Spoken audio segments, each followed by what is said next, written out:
All right, family. I came on right quick because I'm in the kitchen. You can tell I'm cooking. But I was thinking about a message that I received this morning from one of my girls.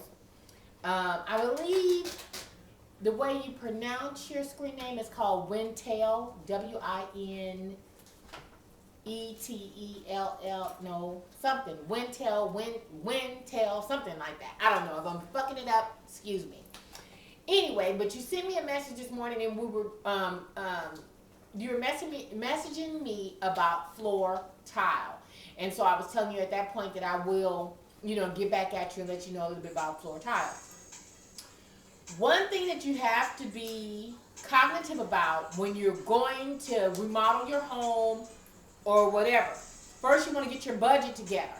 You need to look at, because there's a difference between parts and labor, okay? Some people will give you a quote to do like the whole job, and then, that includes the labor and the parts. Then you get up with some people and they be like, okay, well, for the labor, you get all the stuff for the labor, I'll do it for blah, blah, blah, X amount of dollars, okay? Or you could do it like I do it and do the job myself. A lot of the jobs around my house I did do myself. Me and Ken did a lot of it. And so I tend to be a hands-on woman. I like to do things with my hands. It's just another thing about me. And when it comes down to power tools and things of that nature, that is another one of my passions. I love, love, love power tools. So one of these days, I cannot take you guys to the garage right now because it is considered as mayhem right now. I mean, it is jacked all the way up. So we are not going in the garage. And I'm not laying tile. So basically, this is really just talking to you about it. And it kind of, put you in the mindset of what it's going to cost you and what's your options and all those types of things. And the things that you might need to also acquire to do that particular job.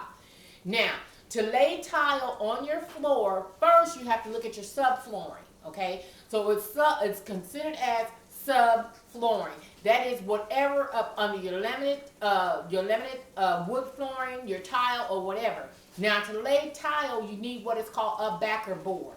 Some people call it a cement board, but it's actually called backer board, and it's a cement board that comes in like different thickness. It will go anywhere from 1/4 of an inch. I think they have a 1/2 inch, and I think 1.5 inches, something like that. But it's really, really thick. It's gray. It comes in 8-foot sheets. Okay, so before you lay your tile, you want to get a measurement. You want to go by, you're going to measure the length times the width. That's going to get you your square footage. So some people will do, 1 foot in front of the other, 1 and 2, especially if you got a big foot. Like me, I wear a size 10. So I can do bop, bop, bop. You follow? I can, put the 1 foot in front of the other, kind of get it like that. It's not totally accurate, but it's somewhat accurate.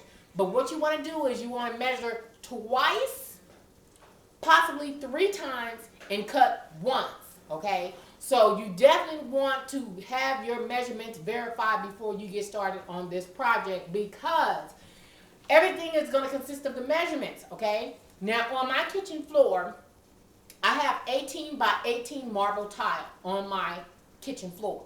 Well, actually throughout the front portion of the house. It's primarily marble tile. In the back, I have laminate flooring in the back, okay? Laminate flooring is a little bit different because you need like a vapor bond between the flooring and that. And then sometimes people even put like a pad, so therefore it don't have like the crinks. When you walk in and you hear like the floor like crackling and all that type of stuff. We're not talking about laminate flooring, so I don't want to get into the logistics of that, because yes, you got to have a vapor barrier.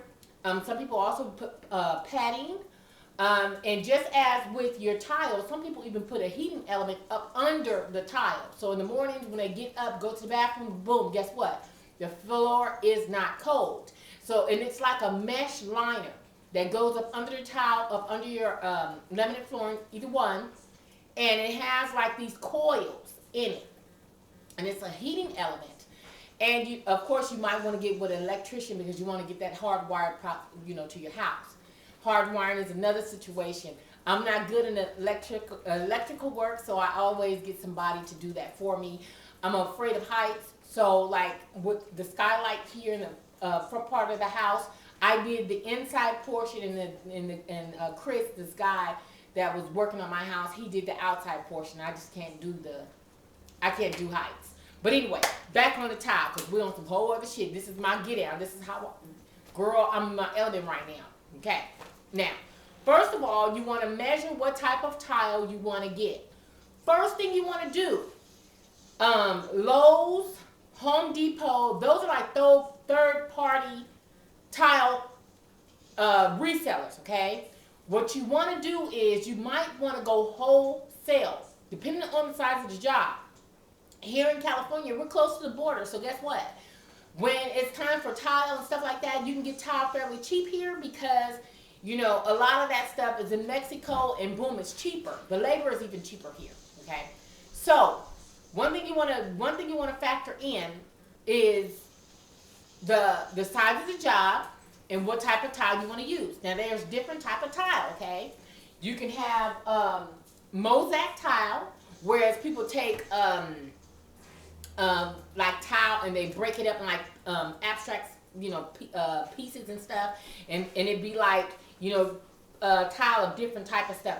Normally, that will be like on your backsplash, you know, in your kitchen, like on your, you know, on your backsplash, the back wall and stuff.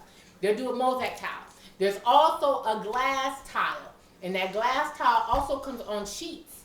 You know, it comes on border sheets, which are 4 inches across, okay, long strips like that. Or you can go with regular 4x4s, or it comes. They also have the 12x12s too, and they're little bitty 2x2 glass tiles, okay, and they're on there like this mesh backing.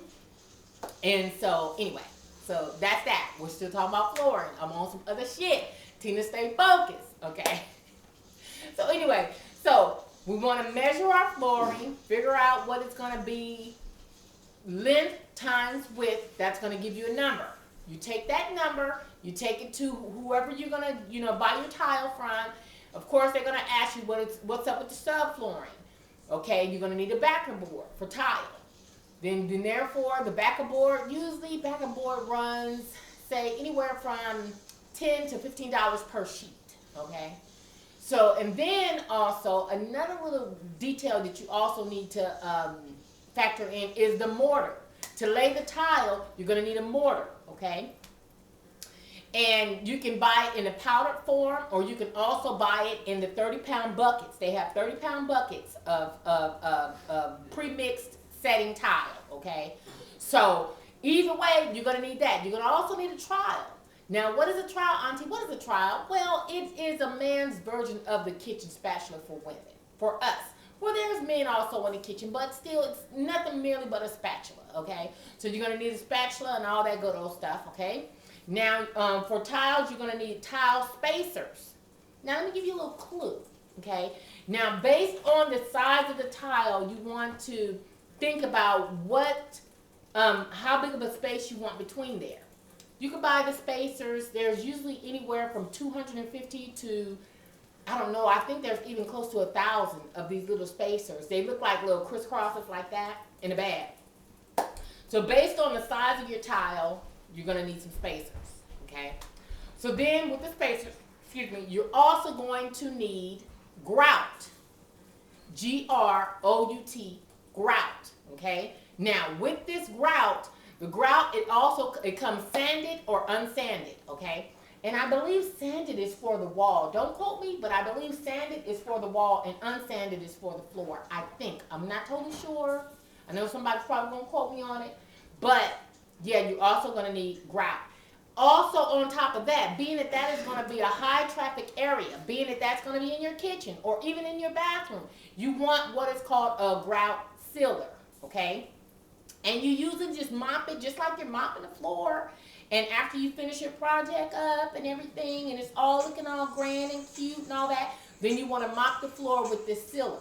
And they have sealers that's actually a towel and grout sealer mixed. Or there's just some just grout sealer.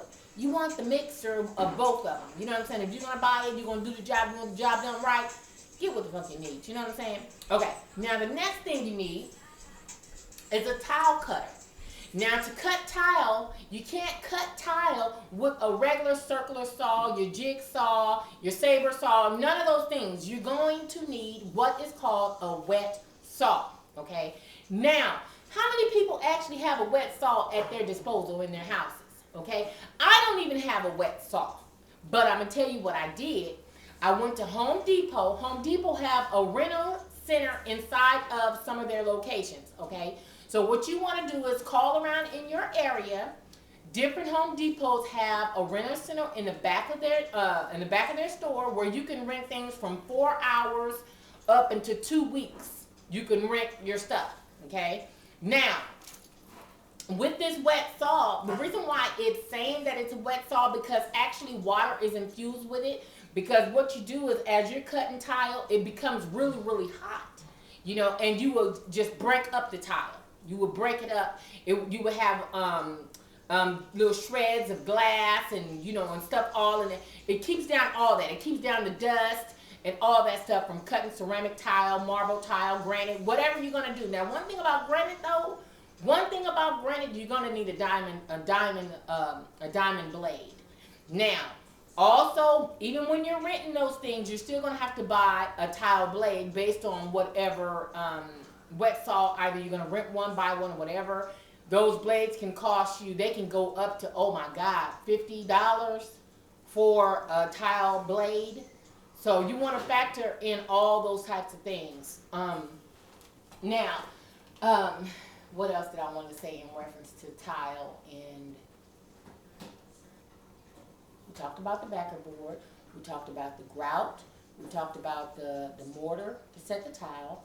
We talked about the cutting of the tile. We talked about sealers. I talked about the rental center.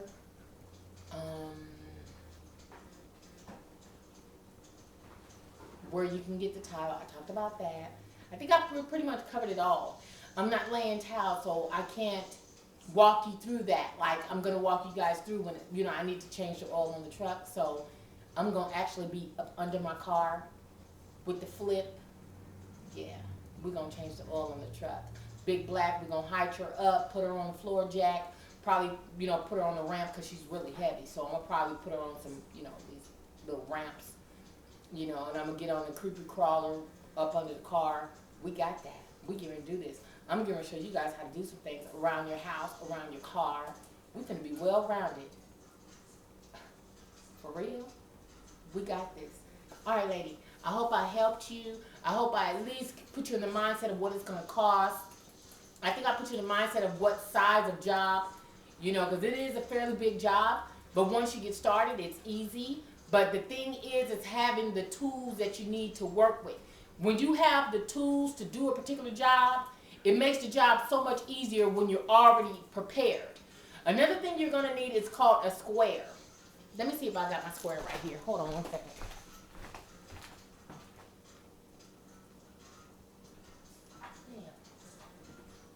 I don't have my square right here, but I did find a level. Okay. Here's one of my levels, one of my favorite ones too, because not only does it give a measurement, but it also have the level bubbles on if you're going to do this way, if you're going to measure this way, then you would use this. If you're going to measure sideways, then it has the bubble there. But a square, let me tell you what a square is, ladies. A square looks like an L, okay? And that's what you use when you're cutting your backer board, when you're cutting Wonder board. Wonder board and backer board is close to the same. But Wonder board goes on your walls when you're laying tile on the walls, like in your bathroom and stuff. You want to use Wonder board. But anyway, it's like an L shape like that, and it has measurements on it. And what you do is, it's like a level. It's like a level. Only thing is, it doesn't have a bubble on there where you make sure it's level. But it's square. So the squares, when it's turned this way or this way, then therefore it's a perfect square, okay? And what it does is you can use it to, just like with your level, if you put your level against something and you run your pencil along the line, it's going to give you a straight line based on the bubble. Whether or not the bubble, I don't know if you guys can see that. The bubble here in the middle, based on how I level this, the bubble is going to be, I don't know if you guys can see that. I don't know if it's focusing in on that. But there's a bubble in the center, okay? When it goes between these two parallel lines here, that lets you know that this is straight. Is that not the coolest shit ever? Look at that. So it's straight. So, and then you would take your pencil and go along this line, and it's going to be perfectly straight every time. These are always good to have in your house, ladies. These are good to have if you're hanging pictures, you're hanging things on the wall, you're putting up a clock, whatever you're going to do. If you're going to do your crafting projects, these come in all sizes. You can even get one of these as small as 8 inches.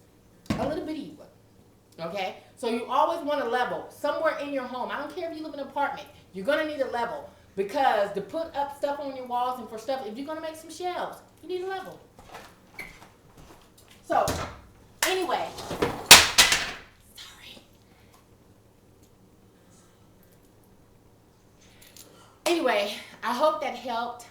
And if you have any more questions in reference to this project or any other around the house, I got you. I got you. All right, girlie. Deuces. Thank you. Good luck. Bye.